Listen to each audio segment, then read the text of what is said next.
भी जो तस्वीरें अफगानिस्तान के बगराम एयरबेस से सामने आई हैं, उन्होंने पूरी दुनिया के सियासी गलियारों में हलचल मचा दी है। बगराम नाम सुनते ही मानो इतिहास की धूल में छिपी एक गूंज फिर से हवा में तैर जाती है। वह गूंज जो अमेरिकी ड्रोन की गड़गड़ाहट, हेलीकॉप्टरों के रोटर ब्लेड की आवाज और सैनिकों के बूटों की थक थक में तब्दील होकर 20 साल तक अफगानिस्तान की धरती पर गूंजती रही। लेकिन अब 2 दशक बाद उसी बगराम एयरबेस की ताजा तस्वीरों ने पूरी दुनिया के सियासी गलियारों में सनसनी फैला दी है।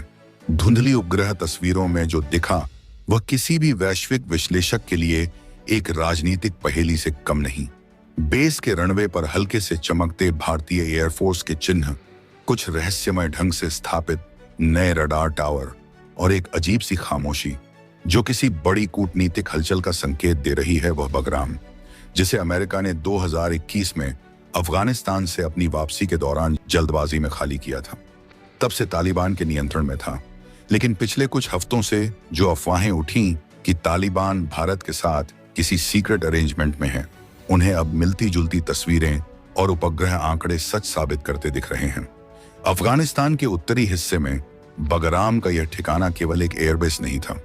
यह मध्य एशिया, ईरान, चीन और पाकिस्तान के बीच रणनीतिक चौराहे पर स्थित वह स्थान है जो पूरे क्षेत्र की शक्ति संतुलन की धुरी बदल सकता है। और अब जब संकेत मिल रहे हैं कि भारत ने वहां अपनी साइलेंट एंट्री कर ली है, तो सवाल यह नहीं कि यह कब हुआ, बल्कि यह कि कैसे हुआ और क्यों। अब वॉशिंगटन में बैठे रणनीतिकार बेचैन हैं। बगराम अब न्यू दिल्ली का स्ट्रेटेजिक फॉरवर्ड पोस्ट बन सकता है।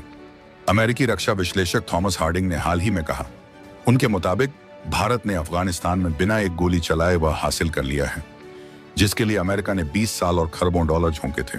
लेकिन यह संभव कैसे हुआ? क्या तालिबान, जो एक इस्लामी कट्टरपंथी शासन है, सचमुच भारत जैसे लोकतांत्रिक राष्ट्र से इतना बड़ा सामरिक समझौता कर सकता है?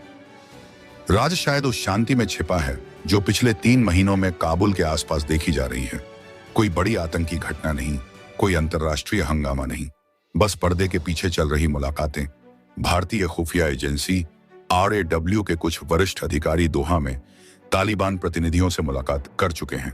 यह बात पश्चिमी खुफिया सूत्रों ने पहले ही संकेतों में दी थी, पर जो चौंकाने वाली बात है वह यह कि इन बैठकों का असली मकसद मानवीय सहायता या व्यापार नहीं था, बल्कि सुरक्षा साझेदारी का एक ऐसा ढांचा बनाना था जो अमेरिका और चीन दोनों के प्रभाव से बाहर रहे। बगराम एयरबेस इसी समझौते का केंद्र बना। खबर यह है कि भारत ने इसे सिविल टेक्निकल हब के रूप में विकसित करने की अनुमति मांगी थी। मानवीय राहत, मेडिकल एड और टेक्निकल ट्रेनिंग के नाम पर भारतीय तकनीकी दल मौजूद रहेंगे, पर सूत्रों के अनुसार वास्तविकता इससे कहीं गहरी है। बेस पर रातों रात बनाए गए कुछ नए शेड और रडार इंस्टॉलेशन संकेत देते हैं दरअसल भारत की एयर सर्विलांस और ड्रोन्स नेटवर्क का हिस्सा बन चुका है। यहां तैनात किए गए DRDO के विशेषज्ञ और भारतीय वायुसेना के तकनीकी सलाहकार दरअसल एक नई निगरानी व्यवस्था की रीढ़ हैं, जो हिंदू कुश पर्वत श्रृंखला से लेकर पश्चिमी चीन तक गतिविधियों पर नजर रख सकती है। अमेरिका के लिए यह एक जियोपॉलिटिकल नॉकआउट जैसा झटका है। वॉशिंगटन को शायद सबसे ज्यादा तकलीफ इस बात से है कि भारत ने यह सब खुलेआम नहीं किया, बल्कि उसी रणनीति से खेला जो कभी CIA ने 1980 के दशक में पाकिस्तान के जरिए अफगानिस्तान में अपनाई थी, चुपचाप। पर निर्णायक अब वही बगराम जो कभी अमेरिकी एयर सुपीरियरिटी का प्रतीक था, भारत की साइलेंट डिप्लोमेसी का मुख्यालय बन चुका है। पाकिस्तान इस घटनाक्रम से सबसे अधिक असहज है। इस्लामाबाद में सुरक्षा परिषद की बैठकें लगातार चल रही हैं, क्योंकि बगराम से मात्र 500 किलोमीटर की दूरी पर पाकिस्तान की कई महत्वपूर्ण सैन्य चौकियां हैं। ISI के सूत्र मानते हैं कि अगर भारत ने वहां लंबी दूरी के ड्रोन या उपग्रह निगरानी सिस्टम सक्रिय कर दिए हैं, तो पाकिस्तान के उत्तर पश्चिमी क्षेत्र की हर गतिविधि भारतीय निगरानी में आ जाएगी। तालिबान भी अब 2 खेमों में बंटा दिख रहा है। एक वो जो भारत के साथ इस तकनीकी साझेदारी को आर्थिक और राजनीतिक लाभ मानता है, और दूसरा जो इसे इस्लामी आदर्शों के खिलाफ पश्चिमी गठजोड़ की वापसी के रूप में देखता है। दिल्ली आधिकारिक तौर पर चुप है। विदेश मंत्रालय के प्रवक्ता ने केवल इतना कहा, भारत अफगानिस्तान के पुनर्निर्माण में सहयोग देने के लिए प्रतिबद्ध है, लेकिन इस सहयोग की परिभाषा अब बहुतों के लिए स्पष्ट नहीं रही। एक तरफ भारतीय उपग्रह नेटवर्क से जो फीड आ रही है, उसमें बगराम से उठते ड्रोन्स और रडार एक्टिविटी के संकेत मिल रहे हैं। दूसरी तरफ अफगान मीडिया को सख्त निर्देश दिए गए हैं कि वे विदेशी तकनीकी सहयोग पर कोई रिपोर्ट न करें। दिल्ली के भीतर भी यह ऑपरेशन किसी खुली नीति का हिस्सा नहीं है। सूत्र बताते हैं कि यह मिशन प्रोजेक्ट शांति के नाम से RAW और रक्षा मंत्रालय के गुप्त सेल द्वारा संचालित है। इस प्रोजेक्ट का उद्देश्य भारत के पश्चिमी मोर्चे की सामरिक गहराई को बढ़ाना है। यानी अब अगर भारत पाक तनाव बढ़ता है तो भारत के पास अफगानिस्तान के अंदर एक ऐसा ठिकाना होगा जो उसे मध्य एशिया तक सैन्य और खुफिया पहुंच देगा। सवाल यह भी उठता है कि तालिबान ने यह सब क्यों होने दिया? जवाब शायद चीन में छिपा है। चीन, जो अफगानिस्तान में निवेश के लिए लंबे समय से कोशिश कर रहा था, अब धीरे धीरे वहां से पीछे हटता दिख रहा है। खासकर सुरक्षा जोखिमों के चलते तालिबान को अब एक नए साझेदार की जरूरत थी जो निवेश, तकनीक और अंतर्राष्ट्रीय वैधता दिला सके। भारत, जो पहले से ही अफगान जनता में शिक्षा, स्वास्थ्य और बुनियादी ढांचे के कामों के जरिए एक सकारात्मक छवि रखता है, उस खाली स्थान को भरने के लिए बिल्कुल सही विकल्प बन गया। बगराम पर भारत की मौजूदगी का एक और सस्पेंस भरा पहलू है। रूस मॉस्को ने इस घटनाक्रम पर आधिकारिक टिप्पणी नहीं की है, पर रूसी रक्षा विश्लेषकों का मानना है कि यह भारत की मल्टी एंगल स्ट्रेटेजी का हिस्सा है जो पश्चिम और पूर्व दोनों से संतुलन बनाकर चल रही है। रूस जानता है कि अगर भारत को अफगानिस्तान में स्थिरता चाहिए तो वह अमेरिकी प्रभाव की वापसी नहीं बल्कि क्षेत्रीय शक्ति संतुलन के जरिए ही संभव है, और भारत का बगराम कदम उसी दिशा में एक शांत पर गहरा वार साबित हो सकता है। अफगान नागरिकों के लिए बगराम अब नई उम्मीद बनता जा रहा है। जहां कभी बमबारी की आवाजें आती थीं, वहां अब भारतीय इंजीनियर रनवे की मरम्मत कर रहे हैं, अस्पताल का ढांचा खड़ा हो रहा है और स्कूलों के लिए बिजली की नई लाइनें बिछ रही हैं। पर इस सिविल डेवलपमेंट के पीछे छिपी रणनीति किसी से छिपी नहीं। भारत धीरे धीरे बिना किसी घोषणा के अफगानिस्तान के दिल में अपनी जगह बना चुका है। सस्पेंस यहीं खत्म नहीं होता। आने वाले हफ्तों में अगर भारत बगराम को रीजनल ह्यूमैनिटेरियन ऑपरेशन सेंटर घोषित करता है तो यह पूरी कहानी आधिकारिक रूप से एक नए मोड़ पर पहुंच जाएगी। लेकिन दुनिया के जानकारों के लिए यह पहले से ही साफ है, यह सिर्फ मानवीय सहायता नहीं बल्कि 21वीं सदी के एशिया की सबसे शांत पर सबसे निर्णायक कूटनीतिक चाल है। और शायद इतिहास एक बार फिर उसी बगराम से खुद को दोहराने जा रहा है। बस इस बार झंडा किसी और का होगा। वो बगराम जिसे कभी अमेरिका ने अपने सबसे बड़े सैन्य गढ़ के तौर पर इस्तेमाल किया था, आज वही जगह भारत की नई कूटनीतिक चाल का केंद्र बन चुकी है।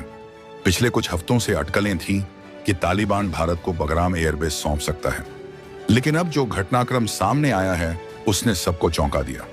भारत ने चुपचाप उस बेस पर अपनी सबसे बड़ी स्ट्रेटेजिक अरेंजमेंट शुरू कर दी है, और यही बात वॉशिंगटन में बैठे रणनीतिकारों को बेचैन कर रही है। वो अमेरिका जिसने दशकों तक इस इलाके को अपने नियंत्रण में रखा, आज देख रहा है कि उसकी छोड़ी हुई जगह अब भारत की कूटनीति के तहत नई ताकत बन रही है। और यकीन मानिए, इस बार यह सिर्फ एक एयरबेस का मामला नहीं है, यह उस पूरे भू राजनीतिक संतुलन का संकेत है जो अब बदलने वाला है। उधर पाकिस्तान में खलबली मच चुकी है। इस खबर के बाद इस्लामाबाद के रक्षा गलियारों में अफरा तफरी मच गई है, क्योंकि पाकिस्तान जानता है अगर भारत ने अफगानिस्तान में अपनी जड़ें जमा ली तो उसका स्ट्रेटेजिक डेप्थ का सपना हमेशा के लिए खत्म हो जाएगा। और तालिबान का यह कदम भी सोच समझकर उठाया गया है। वह जानते हैं कि अगर उन्हें अपनी अर्थव्यवस्था और वैश्विक वैधता चाहिए तो उन्हें अब भारत जैसे स्थिर साझेदार की जरूरत है, ना कि उन ताकतों की जो सिर्फ अपने फायदे के लिए अफगानिस्तान को युद्ध का मैदान बनाती रही। तो दोस्तों, ये जो खेल बगराम से शुरू हुआ है वो आने वाले वक्त में एशिया की पूरी रणनीतिक तस्वीर बदल सकता है, क्योंकि अब अफगानिस्तान का दरवाजा खुल रहा है और इस बार भारत हाथ में कूटनीति नहीं बल्कि दिशा लेकर आया है। दोस्तों, जो दृश्य इस वक्त अफगानिस्तान के बगराम एयरबेस से सामने आया है वो इतिहास के पन्नों में सुनहरे अक्षरों में लिखा जाएगा, क्योंकि आज वहां भारत का तिरंगा लहराया गया है। वो जगह जहां कभी अमेरिकी फाइटर जेट्स की गड़गड़ाहट गूंजती थी, आज उसी रनवे पर भारतीय वायुसेना के जहाज उतर चुके हैं। जी हां, आपने सही सुना। भारत ने सिर्फ 48 घंटे के भीतर वह कर दिखाया जिसकी किसी ने कल्पना तक नहीं की थी। तालिबान सरकार ने जब 2 दिन पहले यह संकेत दिया कि बगराम एयरबेस भारत को सौंपा जाएगा, तो शायद किसी ने यह नहीं सोचा था कि भारत इतनी तेजी से कदम उठाएगा। लेकिन भारत ने अपनी कूटनीतिक और सैन्य शक्ति का ऐसा प्रदर्शन किया है जिसने पूरी दुनिया को चौंका दिया है। अब बगराम के आसमान में सिर्फ फाइटर जेट्स की आवाज नहीं बल्कि भारत की मौजूदगी की गूंज सुनाई दे रही है। वो जगह जहां कभी अमेरिकी फाइटर जेट्स की गड़गड़ाहट गूंजती थी, जहां से आतंकवाद के खिलाफ अमेरिका ने अपने सबसे बड़े ऑपरेशंस चलाए थे, आज उसी रनवे पर भारतीय वायुसेना के जहाज उतर चुके हैं। जी हाँ, आपने सही सुना, अफगानिस्तान का बगराम एयरबेस, जो कभी अमेरिका की सैन्य शक्ति का प्रतीक हुआ करता था, अब भारत के नियंत्रण में है। तालिबान सरकार ने जब 2 दिन पहले यह संकेत दिया कि बगराम एयरबेस भारत को सौंपा जाएगा, तो किसी ने कल्पना भी नहीं की थी कि भारत इतनी तेजी से कदम उठाएगा। लेकिन भारत ने सिर्फ 48 घंटे के भीतर वह कर दिखाया जिसकी उम्मीद न तो अमेरिका को थी, न ही चीन या पाकिस्तान को। यह कदम सिर्फ एक सैन्य ऑपरेशन नहीं था, बल्कि एक गहरा रणनीतिक संदेश था कि दक्षिण एशिया के शक्ति संतुलन में अब भारत निर्णायक भूमिका निभाने जा रहा है।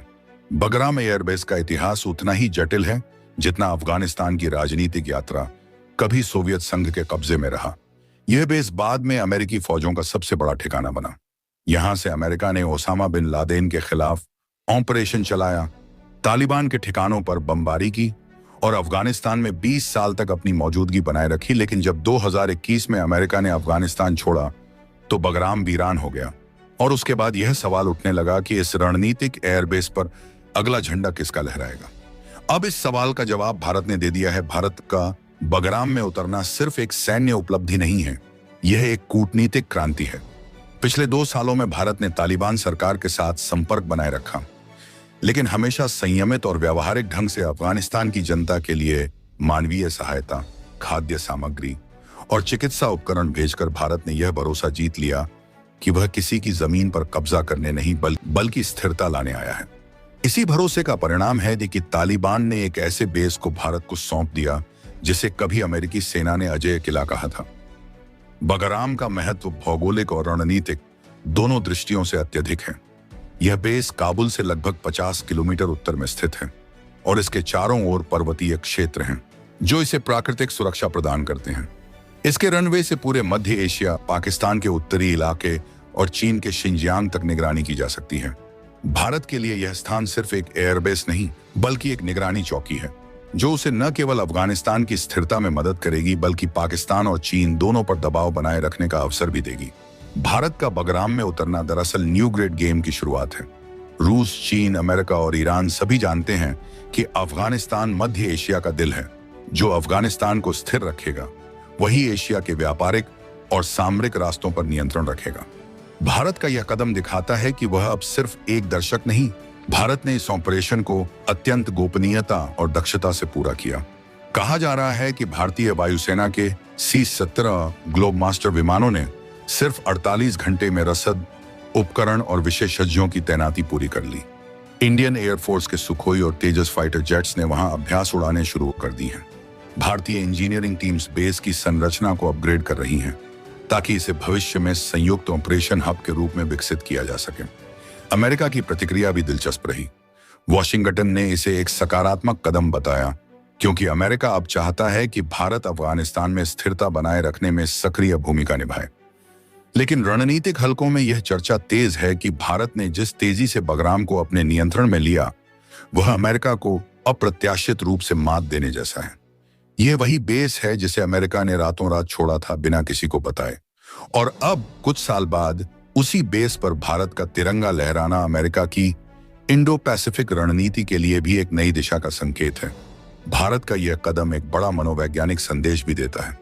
यह दिखाता है कि भारत अब अपनी सुरक्षा सीमाओं को भौगोलिक सरहदों से परे ले जाने की क्षमता और साहस रखता है। चाहे वह हिंद महासागर में अंडमान निकोबार की सामरिक चौकियां हों या अब अफगानिस्तान में बगराम एयरबेस, भारत अब अपने हितों की रक्षा के लिए किसी की अनुमति का इंतजार नहीं कर रहा। यह वही नया भारत है जो रणनीति, गति और दृढ़ता के साथ वैश्विक मंच पर अपनी उपस्थिति दर्ज करा रहा है। बगराम एयरबेस पर भारतीय नियंत्रण आने वाले वर्षों में मध्य एशिया की राजनीति को नया आकार देगा। भारत न केवल अफगानिस्तान की पुनर्निर्माण प्रक्रिया में मदद करेगा बल्कि वहां स्थिरता लाने के लिए सुरक्षा साझेदारी भी मजबूत करेगा। यह कदम इस बात का प्रतीक है कि भारत अब सिर्फ आर्थिक शक्ति नहीं बल्कि एक उभरती हुई सामरिक महाशक्ति बन चुका है। आज जब बगराम के आसमान में भारतीय फाइटर जेट्स की गर्जना गूंजती है तो यह सिर्फ एक सैन्य उपस्थिति नहीं बल्कि भारत की आत्मनिर्भरता, दूरदृष्टि और कूटनीतिक क्षमता का प्रमाण है। कभी अमेरिकी ताकत की पहचान रहा यह रनवे अब भारतीय आत्मविश्वास का प्रतीक बन चुका है और पूरी दुनिया यह महसूस कर रही है कि दक्षिण एशिया का भविष्य अब नई दिल्ली की कूटनीति और निर्णयों से तय होगा। वॉशिंगटन, इस्लामाबाद, हर राजधानी में इस वक्त हलचल है। क्योंकि यह सिर्फ एक बेस पर तिरंगा फहराने की बात नहीं है। यह उस भू राजनीतिक नक्शे को फिर से खींचने की शुरुआत है जिसे अब तक पश्चिमी ताकतें अपने हिसाब से चलाती आई थी। और जब भारत जैसी शक्ति अपने झंडे के साथ किसी रणनीतिक जगह पर पहुंचती है तो इसका मतलब साफ होता है, अब खेल बदल चुका है और मैदान पूरी तरह से भारत के नियंत्रण में आ चुका है। दोस्तों, जब अमेरिका ने बगराम एयरबेस को छोड़ा था तो उसे पूरा यकीन था कि अब कोई ताकत इस बेस को दोबारा जिंदा नहीं। भारत ने उठाया, उसने वॉशिंगटन की रातों की नींद तक उड़ा दी। अब सबसे बड़ा सवाल यहीं से उठता है, अगर बगराम एयरबेस अमेरिका के लिए इतना ही अहम था तो फिर जब वह वहां से निकले थे तो उन्होंने उसे तबाह क्यों कर दिया? क्या यह सब पहले से सोची समझी चाल थी? क्या अमेरिका चाहता था कि अफगानिस्तान हमेशा उसके कर्ज में दबा रहे? क्योंकि जो बेस कभी अमेरिकी ताकत की पहचान हुआ करता था उसे उसी ने अपने हाथों से मलबे में बदल दिया। और अब जब भारत ने उसी जगह पर अपना झंडा फहराया है तो वॉशिंगटन में सन्नाटा फैल गया है। पूरी दुनिया अब यही सवाल पूछ रही है, क्या अमेरिका का मकसद अफगानिस्तान को बर्बाद करना था या उसे बार बार अपने पैरों पर गिरने पर मजबूर करना? अफगानिस्तान ने साफ कहा, भारत हमारा सबसे भरोसेमंद साथी है, उसने मुश्किल वक्त में हमारा साथ दिया। दोस्तों, आपकी क्या राय है कमेंट बॉक्स में जरूर से बताएं और साथ ही चैनल को सब्सक्राइब करना ना भूलें। आपके एक सब्सक्राइब से हमारी काफी बड़ी मदद होती है। जय हिंद।